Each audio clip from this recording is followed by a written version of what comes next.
Dave's Model Workshop.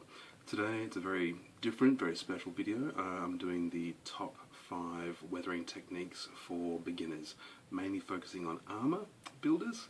And the special thing here is that I am doing this in collaboration with another YouTuber, Panzermeister36. If you haven't previously checked out his channel, I recommend you do it. Just type in up the top Panzermeister36 and see what he's got. He's got lots of videos. He's from Canada, I'm from Australia, so two different sides of the world.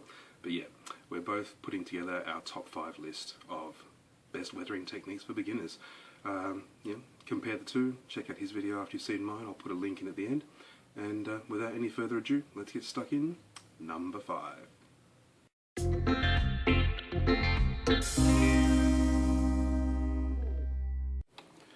Okay, number 5, the salt technique. So this is really good for modulating a monochrome colour. So here we've got Panzer, Tiger 1, all desert yellow. A little bit boring, it needs some colour changing, some colour modulation. It's great for Russian green tanks as well. So what you do is you take your single colour tank, like this, and you wet it. So you gently mist it using a spray bottle. And then once you've wet it, sprinkle salt all over it. So you would want like a gourmet salt, a sea salt. You don't want just your everyday kind of standard, all the grains are the same size salt. You want different size grains so that it looks a little bit like this. So once that's dry and all the water's evaporated away, you've got this nice crusting of random salt, then you paint it with a very, very light coat of a light colour. So in this case I did white. You can see it here, very, very low PSI, maybe 15 PSI, and very thin paint. So generally I'd say maybe 80% thinners to 20% paint, maybe even 90% thinners to 10% paint, and you just want to do a very gentle coat. Once that's done, wash your salt off, let the paint dry obviously, wash your salt off, and you get that really nice modulation effect. Here I've done a second coat, so I actually did a second version with black. Again, wait for the sprinkle on water, sprinkle on salt, let it all dry off, do another coat of paint, this case black, and once again let the paint dry, wash the salt off, and you've got just this really beautiful colour modulation here. So yeah, as you can see, it just gives you that nice random mottling effect on the paint, and it breaks up that single colour surface. The other thing I love about this is that it's a little bit random. You're never quite sure what you're going to get until you do it. I think that's probably one of my favourite ways to do weathering, is just to try it and see what you get. Yeah, so look, here it is. That's the effect that you'll get with the painting, and it's really versatile, and it's just a lot of fun. I highly recommend it. Give it a go, guys.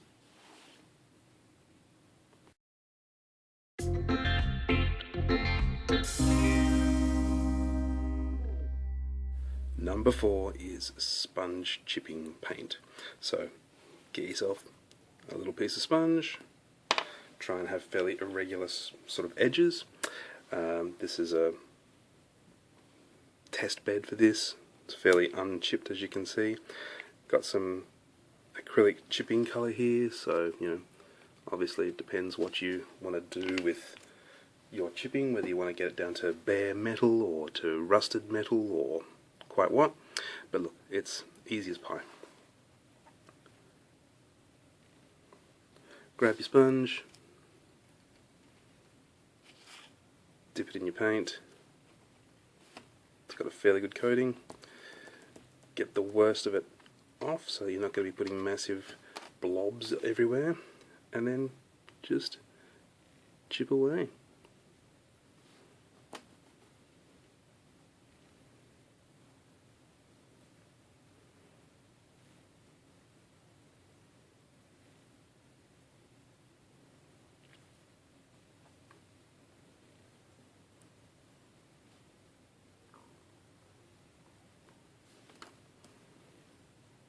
You can see, let's try and get that in the light. You can see the chips here. I'm gonna let those dry a little bit. Put some around here as well. Sorry, I'm working into the light, goodness. Rookie mistake. So what's beautiful about sponge chipping is that you get a very random pattern. It's much more random than if you try to do it with, say, a paintbrush. And yeah, it's just, it's really easy and effective. Sorry, again, no, not even showing you on camera, goodness me. So, it's that very randomness that I really love with this. Once it starts to dry out, you'll get less on there, so you just dip it back into your paint, get the biggest globs of it off, and I mean, you don't have to use tweezers, it's perhaps being a bit precious there. Okay, let's try again. So we'll do this side.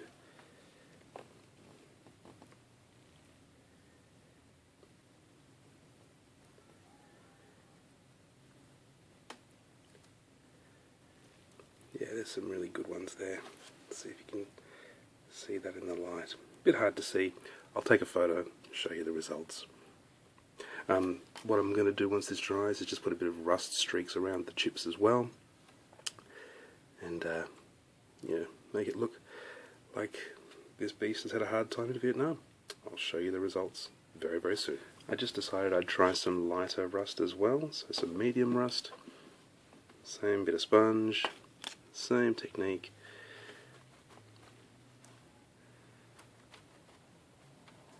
And we'll just see what that comes up with for us.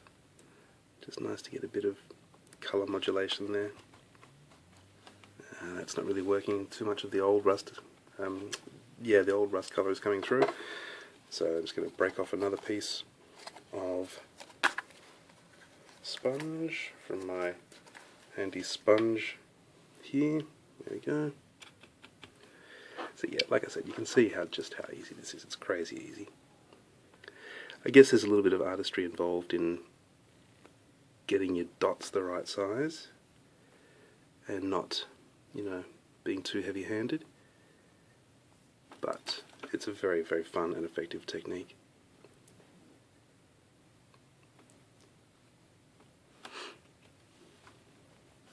Yeah, I always find multiple rust colours is usually more realistic than just a single tone of rust. So there we go. Alright, so I'm going to do some pigment work on this, a couple of rusty streaks, etc., and I'll show you the results.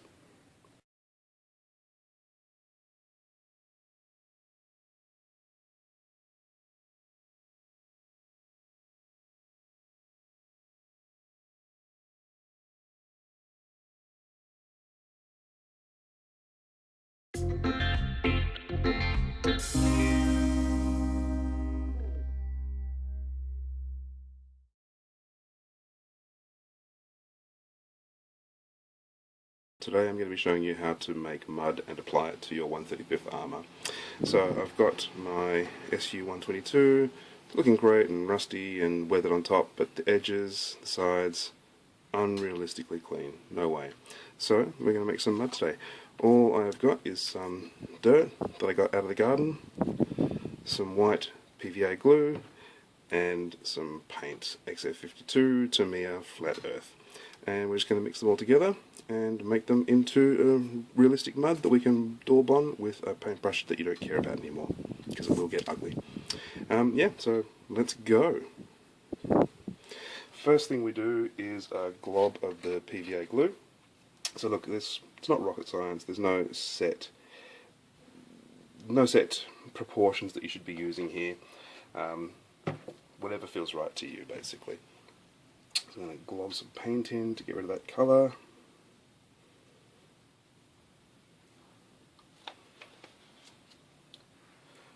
And then a bit of the dirt. If you're worried about it being out of scale, you can certainly sieve your dirt if you need to. I'm not going to be too pedantic about it. Life's too short.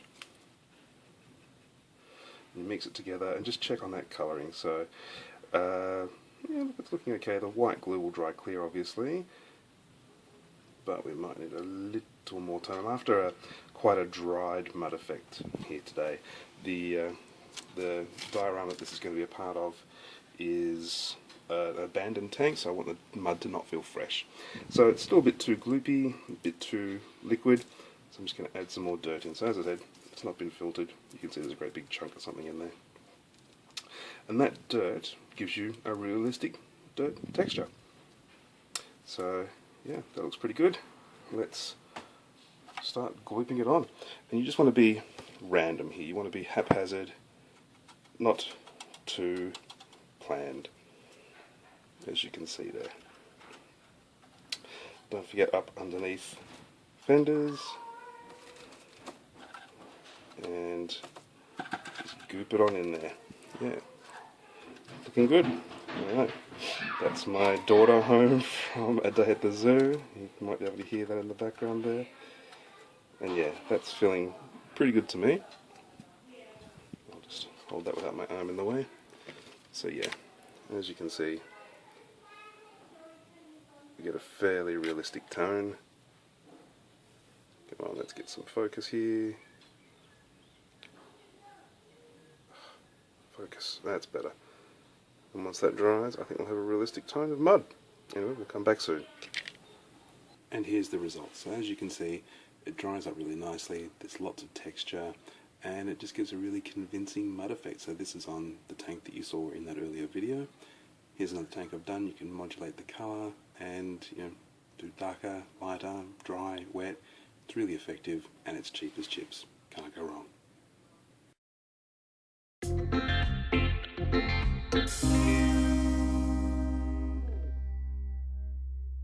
Okay, number 2, using pigments for dust.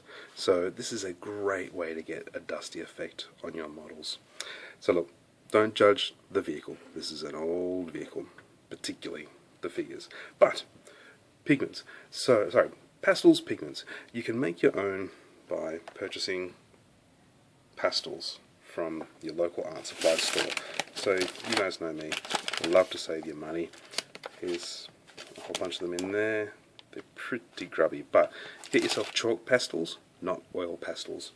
And all you have to do, here's one that I've sort of worked on previously, all you have to do is just take a scalpel and scrape chalk off like this into any kind of jar or lid or whatever. It's a really gentle process. You do end up with crap all over your fingers, but you can see that yellowish pastel that's ended up in there. Just dropped my paintbrush. Got it. Okay. So yeah, you can see the yellowish pastel that's ended up in there. So this stuff, look, it's good. This is where I started off using pigments. I was too cheap to go out and buy my own.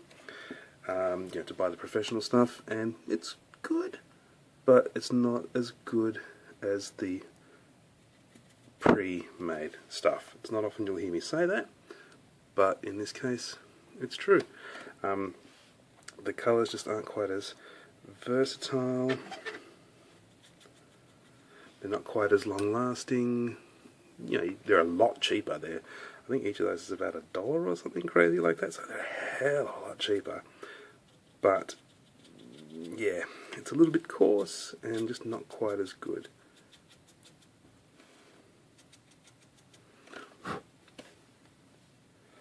Might even try and mix up a little of that earlier brownish reddish colour I had in there. So they're great for dust smears, for water smears, you know, for sort of streaks from rain, anything like that. They're really great. Yeah, I'm getting a bit more heavy-handed here just to show you the effect. So you see the way that it kind of builds up into the creases like dirt or dust. I love that. It's a great effect. So that's using chalk pastels, but you can also buy the pre-made stuff. AK Interactive, it's what I've got. I wouldn't say I recommend it particularly more than anyone else out there. What is easy about it though is it's pre-ground, just opening up that tin, and you get some pretty good colours. So that's the colour we're working with. Just wiping off that brush, and you'll see what it's like. So it just seems to, just tapping it off, just seems to apply better and be a bit finer. You can see the grains are finer. The application is better.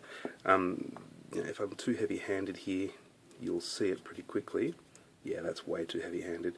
I didn't tap it off on the edge of the bottle there, and it shows. But the beautiful thing about working with these guys is that if you're unhappy, you can just wipe it off, and if that doesn't work, you can just wet it. I've just spat on my finger, isn't that classy? And it will come off. So, you know, if you wanted to be all fancy pants, you could even use water from a tap. So let's try that again. But yeah, it's just, like I said, these ones, I find them, let's tap a bit off.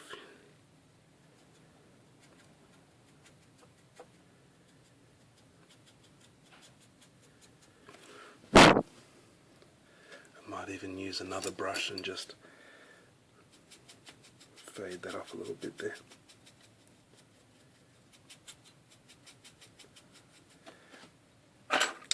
So yeah, you can see the effects that you get. I love working with these. It takes a little getting used to, but look at how subtle that is across the fender there now. It's really lovely. It takes a little getting used to, but they're a lot of fun and they're totally forgiving, because if you stuff it up, just wet it and wash it off. It's great. So yeah, can't recommend these guys highly enough. If you want to spend the money, go out and buy the Pigments. If you want to be cheap, and I totally get that, buy some pastels and just try it out to start with as a beginner. Enjoy.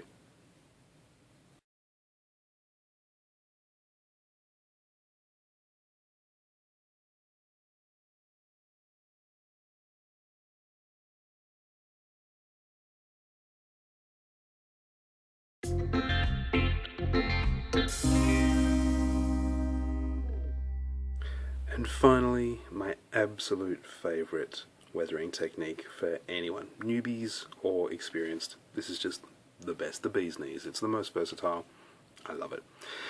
Oil paints. Using oil paints, thin them out, and then use them as a wash to pick out detail. So you can do pin washes where it's tiny detail, or you can splush it over a bit more where it's a bit more like a filter, or just a more general wash. If you don't buy any other piece of equipment based on this video, pick yourself up some Van Dyke Brown oil paints. This cost me like $2, I think it was. Van Dyke Brown, it's the most versatile colour out there. You just can't go wrong. I've got here a Vietnam era Jeep that I built ages ago. You can see, you know, it's okay. Those headlights are terrible, but we're not talking about those today. Alright, so splurge yourself out some Van Dyke Brown oil. If it's too oily, too greasy, then mop up a bit of that oil with some paper towel.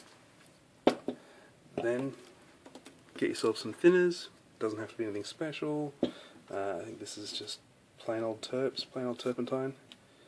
And I'm just dipping my brush into the bottle and putting some dots of terps next to my Van Dyke Brown. Mix it up a little till you've got a nice consistency. That's just about right. And so what I'm going to do, these little tiny dots here, I'm going to bring this a bit closer. These little tiny bolts, let's get some focus. Little tiny bolts up under the engine here. I'm just going to dip little pin washes of that Van Dyke Brown around those guys and around the headlights. And that's just going to bring out that detail, add some shadow effect around them, and just make them stand out more.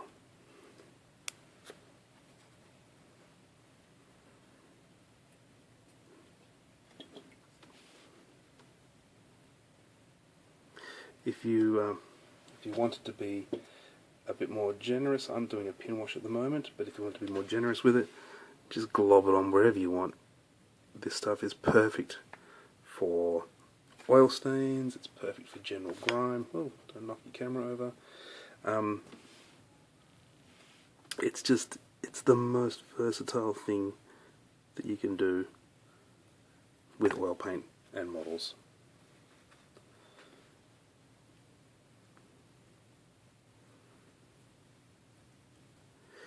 So I'm going to leave that to dry, but you get a sense of how it brings that detail out. So this one here hasn't actually had much of an effect, but this one here, around the headlight here, around these ones, you really do see the difference that it makes. Once that dries, you'll get rid of those tide marks around them, and you just get a lovely grimy effect. This little guy down the bottom here, let's get something on him. Tough to do this around the camera. Yeah, gives you the idea. So, you know, you can't go wrong. This is my absolute favourite method for weathering. It's just the bee's knees. It really is great. Let's do some up the back here. So you can already see that the terps just evaporate away fairly quickly, and it just leaves you with this beautiful griminess. This one here is the best one here so far, but around the headlights as well, it's still a little tiny bit more. Around those headlight rims. And this stuff is just so versatile. Yeah, you wouldn't want to go out and spend big money, and for what you pay, it's the best, it's the most cost-effective way you can ever weather a model. Take it from me. Anyway, that's my favourite of my top 5 techniques, guys.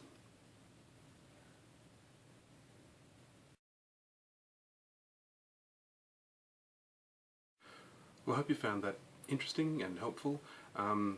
Top 5 tips for beginners could also just be top 5 really versatile tips for everybody who builds models. Check out Panzermeister's version, see what he thinks, and compare notes, and check out his other videos, check out my other videos, and good luck. Cheers, guys. Hope you've enjoyed.